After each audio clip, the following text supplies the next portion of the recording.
On va maintenant parler dans cette vidéo de la notion d'événement indépendant. Voici la définition. On dit que deux événements A et B sont indépendants, et on note de cette manière-là qu'ils le sont. Vous voyez que c'est un symbole qui ressemble au symbole d'orthogonalité, on va y revenir. Si jamais la propriété suivante est vérifiée, la probabilité de A inter B est égale à la proba de A fois la proba de B. Alors il y a beaucoup de choses à dire sur cette définition. La première, c'est à quoi ressemblent schématiquement deux événements qui sont indépendants. Pour ça, il y a une vue de l'esprit qui est assez efficace pour se le représenter. C'est de représenter tout d'abord oméga comme étant un carré de côté 1, il est donc d'air 1, et de considérer qu'à l'intérieur de oméga, la probabilité des événements correspond à l'aire qu'occupent ces événements dans ce carré. Et puis deuxièmement, de choisir grand A comme étant en quelque sorte une bande verticale, et grand B au contraire une bande horizontale. Dans cette situation, les événements A et B sont bien indépendants. Pourquoi? Regardez, si jamais on regarde la probabilité de A inter B, il s'agit donc de mesurer l'aire de ce rectangle-là sur le dessin, et comme n'importe quel rectangle, son aire c'est longueur fois largeur. Alors là, il faut qu'on pose des notations. Tout d'abord, cette longueur-là, LA, qui est en fait la largeur de la bande de A, et deuxièmement, cette longueur-là, qu'on va noter LB, qui est la largeur de la bande de B. Donc, dans ces notations-là, la probabilité de A inter B, eh bien, c'est LA fois LB. OK. Or, d'autre part, si jamais on s'intéresse à la probabilité de A, eh bien là aussi c'est l'aire d'un rectangle, et comme l'aire de n'importe quel rectangle, c'est largeur fois longueur, c'est-à-dire LA fois 1, c'est-à-dire LA. Et de la même manière, si jamais on regarde la probabilité de B, eh bien ça c'est égal à 1 fois LB, c'est-à-dire LB. Donc vous voyez bien qu'on a bien la chose suivante, la probabilité de A inter B est bien égale à P de A fois P de B. Conclusion. Dans un carré de côté 1, les bandes verticales sont indépendantes des bandes horizontales, et c'est en fait pour ça que le symbole d'indépendance est si proche du symbole d'orthogonalité. La deuxième remarque très importante que l'on peut faire à propos de cette définition, c'est que de façon générale, pour tous événements A et B, indépendants ou pas indépendants, peu importe, on savait déjà exprimer la probabilité de A inter B comme un produit, et ça donnait probabilité de A fois non pas proba de B, mais proba sachant A de B. Sous condition bien sûr que A soit de probabilité non nulle. On comprend alors qu'il y a une équivalence logique entre d'une part le fait que A et B soient indépendants, et d'autre part le fait que la proba sachant A de B soit égale à la probabilité de B tout court. Cette vision de l'indépendance, c'est en fait une vision qui correspond à l'intuition que l'on a de la notion d'indépendance et surtout sa signification dans la langue française. Puisque regardez, cette égalité-là, qui dit que proba sachant A de B est égale à la proba de B tout court, elle signifie exactement que le fait que l'événement A se réalise ou non n'a aucune influence sur la probabilité que l'événement B se réalise. Dernière remarque, attention s'il vous plaît à ne surtout pas confondre la notion d'événement indépendant d'une part et la notion d'événement incompatible d'autre part, ça n'a strictement rien à voir. Deux événements incompatibles, je rappelle que ce sont deux événements qui ne s'intersectent pas. Or, regardez, dans l'exemple précédent, on avait deux événements A et B qui étaient indépendants et qui étaient pourtant parfaitement compatibles l'un avec l'autre. Leur intersection A inter B n'est pas du tout vide, et d'ailleurs justement, l'indépendance de A et B permettait de calculer la probabilité ici de cette intersection. En fait, si on y réfléchit 2 secondes, lorsque deux événements sont incompatibles, comme c'est le cas en bas à droite de votre écran, ils seront jamais indépendants l'un de l'autre, sauf dans un seul cas particulier, qui est le cas où l'un des deux est de probabilité nulle. À propos de l'indépendance, il y a un principe en probabilité qui est que si deux choses sont indépendantes, alors n'importe quoi qui dépend de la première chose va être indépendant de n'importe quoi qui dépend de la deuxième chose. On y reviendra quand on parlera notamment de variables aléatoires. Dans le cas particulier des événements indépendants, ça va donner la propriété suivante. Si jamais A et B sont deux événements indépendants, alors on a l'indépendance entre A et B bar, et oui, B bar c'est un événement dont la réalisation ne dépend que de B, et puis symétriquement A bar est indépendant de B, ou encore A bar est indépendant de B bar. Pour les curieux, voici la démonstration de ce point, c'est tout simplement un petit calcul. Après avoir défini la notion d'indépendance de deux événements, on va maintenant définir l'indépendance d'une famille de n événements. Voici le contexte, on considère A1 à n une famille donc de n événements, et on dit que les AI sont indépendants si, attention accrochez-vous, pour toute famille d'indices I1, IK appartenant à 1n, des indices pris 2 à 2 distincts, on a l'égalité suivante, la probabilité ici de l'intersection des AI qu'on a choisis est égale au produit de leur probabilité. Ce que signifie cette définition, c'est donc que, quels que soient les AI que vous prenez, quand vous formez une intersection, la proba de cette intersection va toujours donner le produit des probabilités. Pour bien comprendre cette définition, prenons un exemple simple, l'exemple où n est égal à 3 et où donc on regarde une famille de 3 événements. On va dire que cette famille de 3 événements est indépendante, au sens donc de cette définition, si, quelles que soient les intersections qu'on prenne, on obtiendra toujours des produits. Alors, des intersections sur 3 événements, c'est pas compliqué. Il y a d'abord les intersections de 2 événements, donc proba de A1 inter A2 est égal au produit des probas, proba de A1 inter A3 est égal au produit des probas, et pareil pour A2 inter A3, mais il y a aussi l'intersection des 3 événements eux-mêmes. Donc, probabilité de A1 inter A2 inter A3 est égale à la probabilité, au produit des 3 probabilités. Attention, hein, ne croyez pas que les 3 premières égalités écrites en bleu ici impliquent la 4e écrite en rouge, ça n'est pas le cas. Et d'ailleurs, de manière générale, l'indépendance des AI 2 à 2 n'entraîne pas leur indépendance en tant que famille d'événements, c'est-à-dire leur indépendance décrite par la définition précédente. A noter que pour une famille de n événements indépendants, on aura exactement la même propriété que pour 2 événements en ce qui concerne le passage au complémentaire. Plus précisément, si A1 à n désigne une famille d'événements indépendants, alors pour tout i appartenant à un n, la famille suivante, regardez, qui est constituée des mêmes événements, mais où le im événement a été passé au complémentaire, eh bien cette nouvelle famille est également une famille d'événements indépendants. Passons ici sur la démonstration, en fait elle se déduit du cas de 2 événements. Passons maintenant à la pratique. Voici un petit exercice. Dans un premier temps, je vais vous demander de vous intéresser à la question 1. Attention à la rédaction. Mettez pause dans la vidéo et on corrige juste après. Allons-y pour le corriger de la question 1. Tout d'abord, il faut qu'on pose des événements. Pour tout i appartenant à un n, on va noter l'événement AI, qui est que le résultat du IMD vaut 6. Cette famille d'événements suffira pour faire tout l'exercice. Là vient une hypothèse très importante, on considère que les AI sont indépendants. Ce n'est pas dit dans l'énoncé, mais c'est en fait un implicite. Et oui, les probas, c'est pas seulement des maths, c'est aussi de la modélisation. Et quand on jette plusieurs fois d'affilée un dé, eh bien le résultat de n'importe lequel dé lancé n'influence pas le résultat des autres lancés, de sorte qu'il est tout à fait pertinent scientifiquement de faire cette hypothèse. Traduisons maintenant la question. Il s'agit ici de calculer la probabilité de l'intersection de tous les AI, puisque cette intersection, elle signifie bien que tous les dés ont donné le résultat 6. Une fois qu'on a dit ça, eh bien c'est évident. Par indépendance, la probabilité de cette intersection, c'est le produit des probabilités. Vous voyez ici qu'on avait bien besoin de plus que l'indépendance 2 à 2. On a besoin d'une indépendance mutuelle des événements AI. Et puis, la probabilité de A1, c'est 1/6, la probabilité de A2, 1/6, jusqu'à la probabilité de AN qui vaut également 1/6, de sorte que le résultat final est 1/6 puissance n. Sans surprise, lorsque n tend vers plus l'infini, cette probabilité tend vers 0 et tend même très vite vers 0. Ça n'a rien d'étonnant. Si jamais vous jetez de nombreuses fois un dé, eh bien l'événement qui dit que tous les jets ont donné 6, il est de probabilité très petite, ça se sent bien intuitivement. Passons maintenant à la question numéro 2. Là, cette fois-ci, c'est plus difficile. Il va falloir faire appel à une petite astuce. Je vous laisse y réfléchir.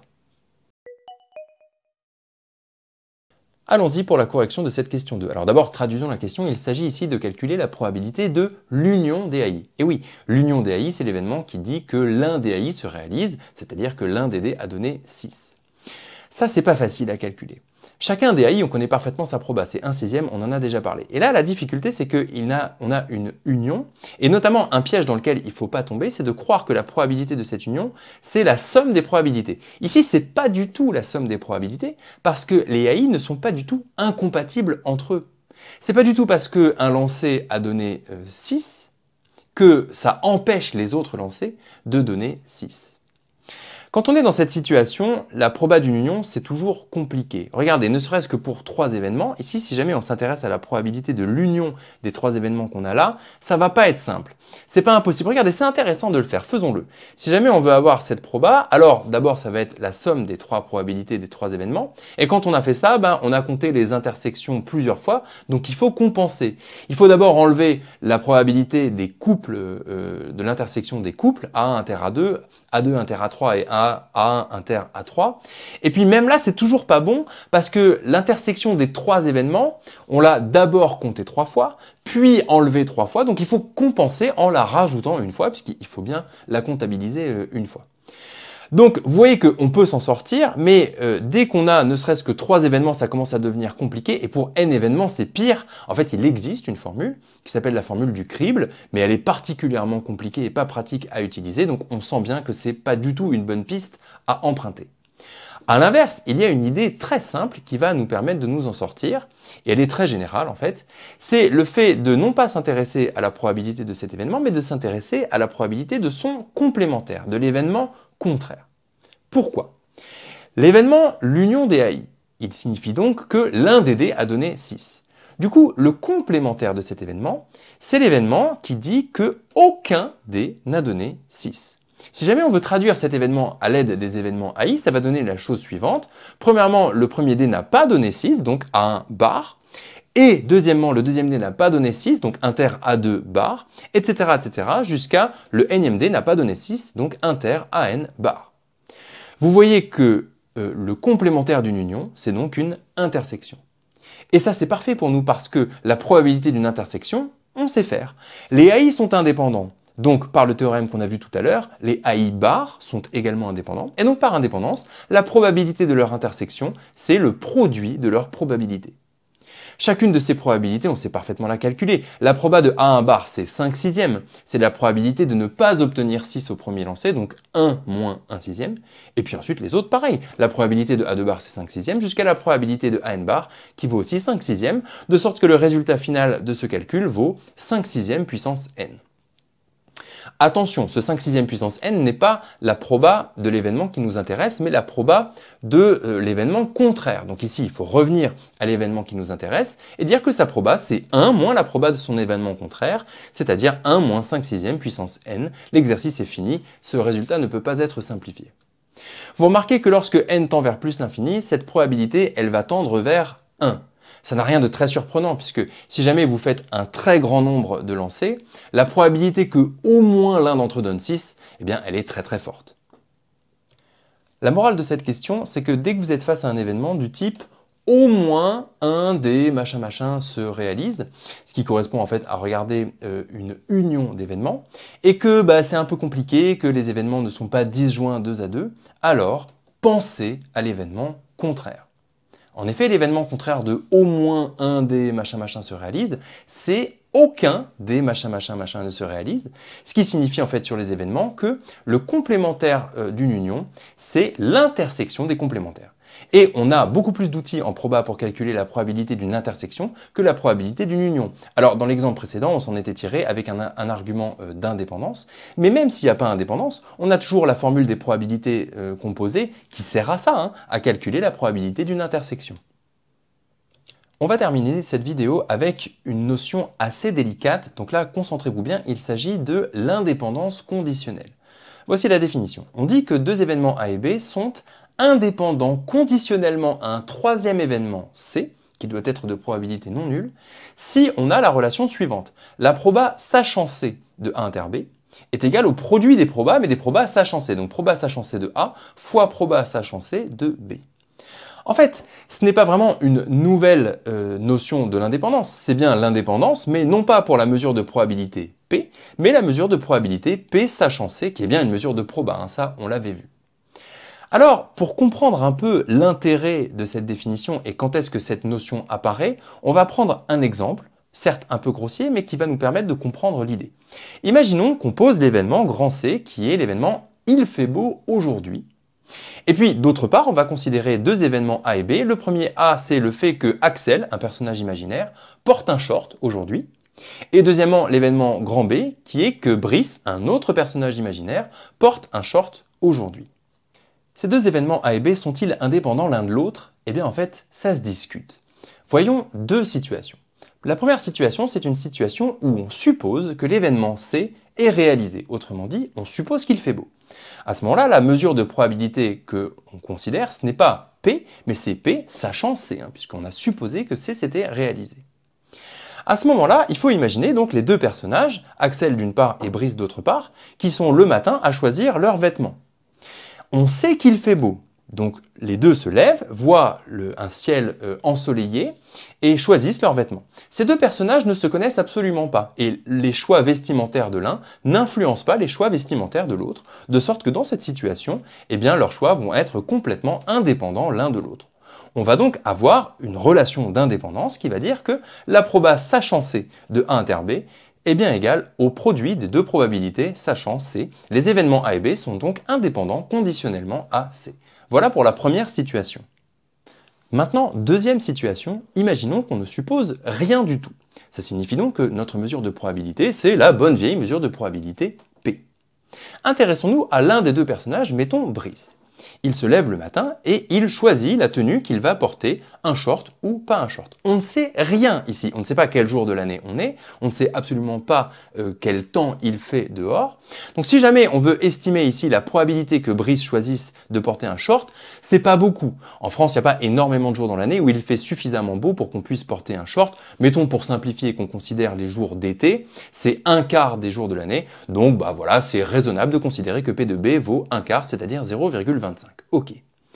Maintenant, imaginons qu'on sache que Axel, lui, a mis un short. Alors, à ce moment-là, si on veut estimer la probabilité que Brice lui-même choisisse de mettre un short, mais ça n'a rien à voir. Puisque si jamais Axel a choisi de mettre un short, eh bien c'est que très probablement, il fait beau aujourd'hui. Puisque Axel a choisi, lui, de mettre un short. Donc, la probabilité, non pas de B tout court, mais la probabilité, sachant qu'Axel a mis un short, que Brice lui-même choisisse de mettre un short, c'est plus du tout 0,25. C'est beaucoup plus que ça. Alors là, c'est impossible d'avoir une valeur numérique, mettons on met 0,7, mais peu importe, ce qui est sûr, c'est que la probabilité sachant A de B, elle est beaucoup plus grande que la probabilité de B. Et ça, ça implique que les événements A et B ne sont pas du tout indépendants entre eux. Vous voyez donc qu'on est en présence ici de deux événements A et B qui, dans l'absolu, ne sont pas du tout indépendants l'un de l'autre, puisque le fait qu'un des deux personnages porte un short augmente la probabilité qu'il fasse beau, et donc augmente la probabilité que l'autre personnage porte un short. Mais si maintenant on fait la supposition qu'il fait beau aujourd'hui, donc qu'on suppose que c'est ces produits, alors on élimine ce lien d'influence qu'il y a entre les deux personnages, et les événements A et B deviennent indépendants. Les deux événements A et B sont donc indépendants conditionnellement à l'événement C.